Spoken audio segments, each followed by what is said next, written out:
할머니가 꼬꼬마에게 들려주는 잠자리 성경.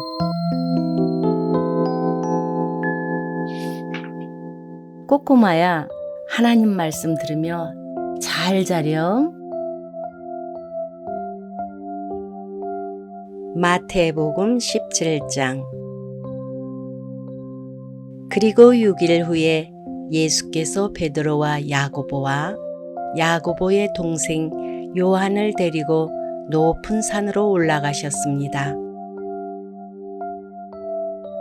예수께서는 그들 앞에서 모습이 변모돼 얼굴이 해처럼 빛나고 옷이 빛처럼 새하얗게 됐습니다.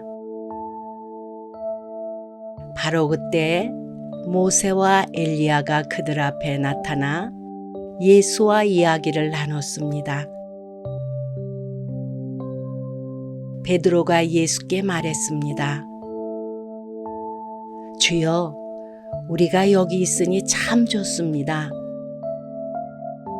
주께서 원하신다면 제가 여기에다 초막셋을 만들되 하나는 주를 위해, 하나는 모세를 위해, 하나는 엘리야를 위해 짓겠습니다. 베드로가 말하고 있을 때에 빛나는 구름이 그들을 덮더니 구름 속에서 소리가 들려왔습니다. 이는 내가 사랑하는 아들이다. 내가 그를 기뻐한다. 너희는 그의 말을 들으라. 그 소리를 듣고 제자들은 너무나 두려운 나머지 얼굴을 땅에 대고 엎드렸습니다. 그때 예수께서 다가와 그들을 어루만지며 말씀하셨습니다. 일어나라, 두려워하지 말라. 그들이 눈을 들어보니 예수 외에는 아무도 보이지 않았습니다. 산을 내려오면서 예수께서 그들에게 당부하셨습니다. 인자가 죽은 사람들 가운데서 다시 살아날 때까지는 너희가 본 것을 아무에게도 말하지 말라. 그러자 제자들이 예수께 물었습니다. 그런데 왜 율법학자들은 엘리야가 먼저 와야 한다고 말하는 것입니까?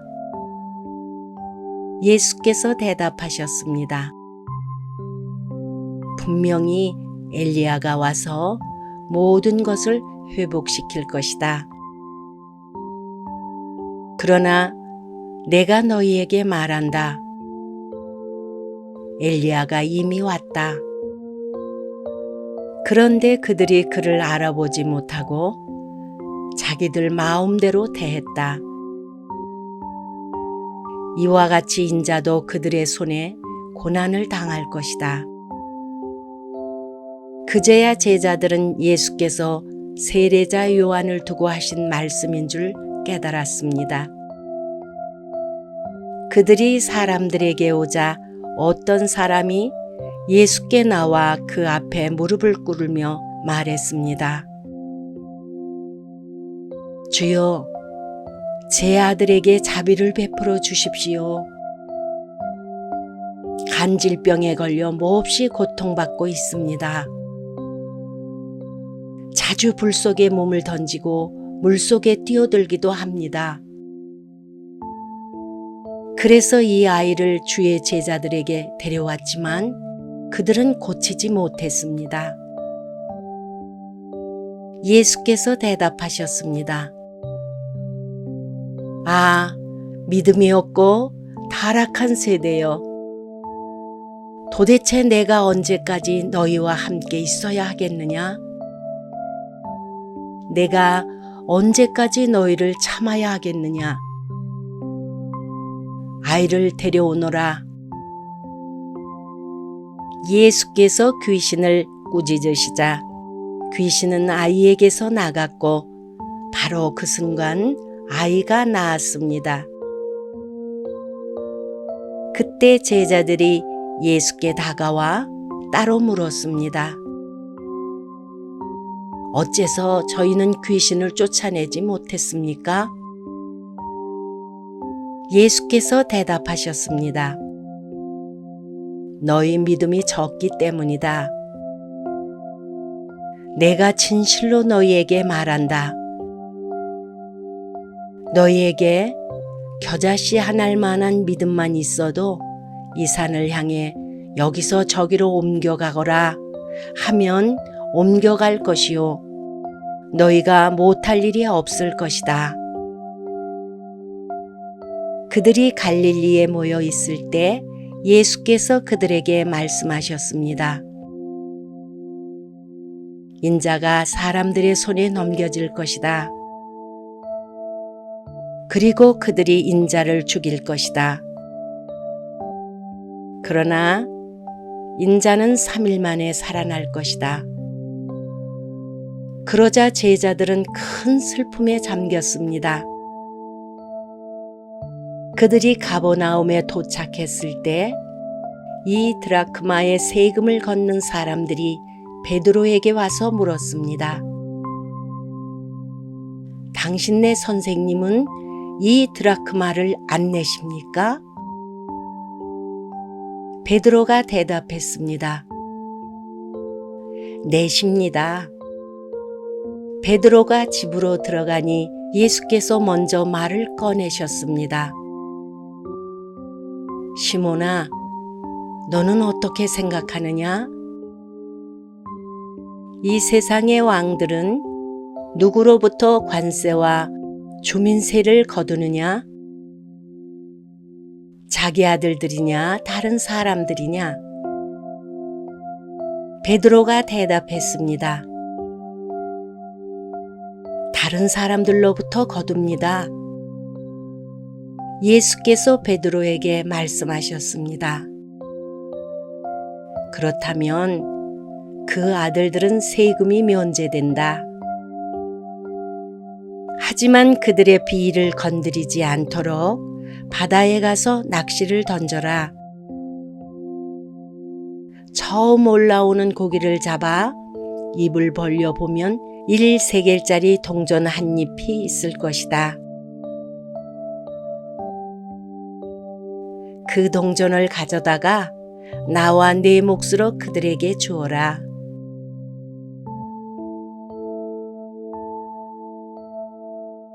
마태복음 18장. 그때 제자들이 예수께 다가와 물었습니다. 하늘나라에서는 누가 가장 큰 사람입니까? 예수께서 어린아이 하나를 불러 제자들 가운데 세우고 말씀하셨습니다. 내가 진실로 너희에게 말한다. 너희가 변화돼 어린아이들처럼 되지 않으면 결코 하늘나라에 들어갈 수 없을 것이다. 그러므로 누구든지 이 어린아이와 같이 자신을 낮추는 사람이 하늘나라에서 가장 큰 사람이다. 또 누구든지 내 이름으로 이런 어린아이 하나를 영접하면 나를 영접하는 것이다.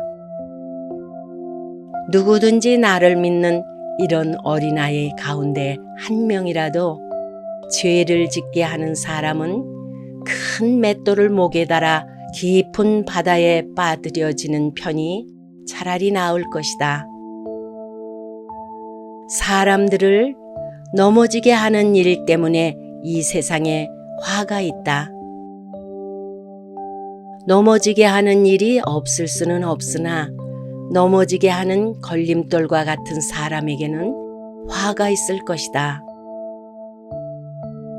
내 손이나 내 발이 너를 죄짓게 하거든 잘라내버려라.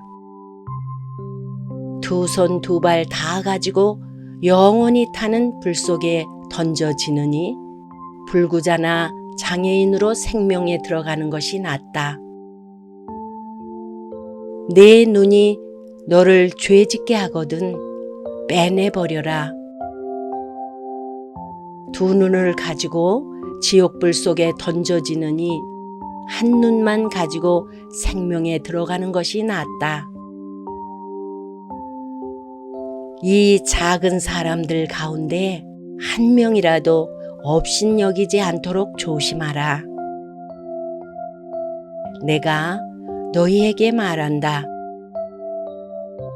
하늘에서 그들의 천사들이 하늘에 계신 내 아버지의 얼굴을 항상 뵙고 있다. 너희는 어떻게 생각하느냐? 양 100마리를 가진 사람이 있는데 그 가운데 한 마리가 길을 잃었다고 하면 그가 99마리를 산에 두고 가서 길 잃은 그 양을 찾아다니지 않겠느냐? 내가 진실로 너희에게 말한다. 만약 그 양을 찾게 되면 그는 길 잃지 않은 99마리 양보다 오히려 그 한 마리 양 때문에 더욱 기뻐할 것이다. 이와 같이 이 어린아이 중 한 명이라도 잃는 것은 하늘에 계신 너희 아버지의 뜻이 아니다. 만일 네 형제가 내게 죄를 짓거든 가서 단둘이 있는 자리에서 잘못을 지적해 주어라. 그가 내 말을 들으면 너는 내 형제를 얻는 것이다. 그러나 만일 내 말을 듣지 않으면 그가 하는 모든 말에 두세 사람의 증언을 얻기 위해 한두 사람을 데리고 가거라. 그러나 만일 그가 그들의 말도 거부하면 교회에 말하여라. 교회의 말조차 듣지 않으면 너는 그를 이방 사람이나 세리처럼 여겨라. 내가 진실로 너희에게 말한다. 무엇이든 너희가 땅에서 매면 하늘에서도 매일 것이요 무엇이든 너희가 땅에서 풀면 하늘에서도 풀릴 것이다. 다시 내가 진실로 너희에게 말한다. 너희 가운데 두 사람이 땅에서 어떤 일이든지 마음을 모아 간구하면 하늘에 계신 내 아버지께서 그들에게 이루어 주실 것이다. 두세 사람이 내 이름으로 모이는 곳에는 나도 그들 가운데 있다. 그때 베드로가 예수께 와서 물었습니다. 주여, 제 형제가 제게 죄를 지으면 몇 번이나 용서해야 합니까? 7번까지 해야 합니까? 예수께서 대답하셨습니다. 내가 너희에게 말한다. 7번만 아니라 70번씩 7번이라도 용서해야 한다. 그러므로 하늘나라는 마치 자기 종들과 빚을 결산하려는 왕과 같다. 왕이 결산을 시작하자 1만 달란트 빚진 사람이 왕 앞에 나오게 됐다. 그런데 그는 빚 갚을 돈이 없었기 때문에 주인은 그 종에게 그 자신과 아내와 자녀와 전 재산을 팔아 갚도록 명령했다. 그랬더니 종이 그 앞에 무릎을 꿇고 간청했다. 조금만 참아주시면 모두 갚아드리겠습니다.